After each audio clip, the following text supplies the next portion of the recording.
Anas bin നദർ റളിയല്ലാഹു അൻഹു ചില കാരണങ്ങളാൽ ബദർ യുദ്ധത്തിൽ പങ്കെടുക്കാൻ സാധിക്കാതിരുന്ന സഹാബി വര്യൻ. അദ്ദേഹത്തിന്റെ മനപ്രയാസം ചില വാക്കിൽ കൂടി അദ്ദേഹം പ്രകടിപ്പിച്ചു. എനിക്ക് അല്ലാഹു സുബ്ഹാനഹു വ തആല യുദ്ധരംഗത്തൊരവസരം നൽകുകയാണെങ്കിൽ ഞാൻ എന്താണ് പ്രവർത്തിക്കുക എന്ന് അല്ലാഹുവിന് കാണുമാറാകും എന്ന തികഞ്ഞ ആത്മവിശ്വാസത്തിന്റെ വിശ്വാസദാർഢ്യത്തിന്റെ വചനം അദ്ദേഹം ഉരുവിടുകയുണ്ടായി. അല്ലാഹുവിന്റെ റസൂൽ സല്ലല്ലാഹു അലൈഹി വസല്ലമ ഉഹദ് യുദ്ധത്തിനു വേണ്ടി അദ്ദേഹത്തെ തെരഞ്ഞെടുത്തു.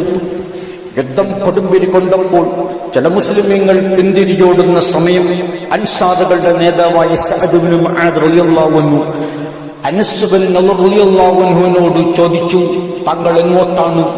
അദ്ദേഹത്തിന്റെ മറുപടി, വാ ലിറിഹിൽ ജന്നതി അജിദുഹാ ദൂന ഉഹദ്. ഉഹദ് പർവതത്തിന്റെ ഇപ്പുറത്തു നിന്നും സ്വർഗത്തിന്റെ പരിമളം എനിക്ക് ലഭിക്കുന്നു എന്ന് പറഞ്ഞുകൊണ്ട് അദ്ദേഹം മുന്നോട്ട് കുതിക്കുകയാണ് ഉണ്ടായത്. 80ഓളം മുറിവുകൾ പറ്റി ആ യുദ്ധത്തിൽ, ഉഹദ് യുദ്ധത്തിൽ അദ്ദേഹം കൊല്ലപ്പെടുകയും അങ്ങനെ ഷഹീദാകുകയും ചെയ്തു. അദ്ദേഹത്തിന്റെ ആ ഷഹാദത്ത് അല്ലാഹു സുബ്ഹാനഹു വ തആല സ്വീകരിച്ചു എന്നുള്ളതിന്റെ തെളിവായി ഖുർആനിൽ വചനങ്ങൾ അവതരിക്കുകയാണ്. സൂറ അഹ്സാബിലെ 23ാമത്തെ ആയത്ത് അതിനുള്ള തെളിവാണെന്ന് മുഫസ്സിരീങ്ങൾ വിശദീകരിക്കുന്നു. നോക്കൂ, അഊദു ബില്ലാഹി മിനശ് ശൈത്വാനിർ റജീം.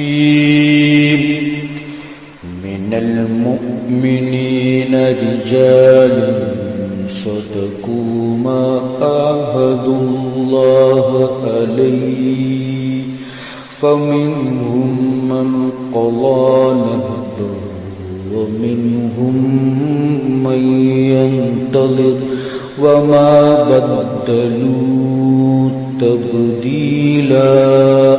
വിശ്വാസികളിൽ ചില പുരുഷന്മാരുണ്ട്, അല്ലാഹുവുമായി യാതൊരു ഉടമ്പടി അവർ ഉണ്ടാക്കിയോ അതവർ സത്യപ്പെടുത്തിയിരിക്കുന്നു എന്ന് പറഞ്ഞുകൊണ്ട് തുടങ്ങുന്ന ആയത്ത്.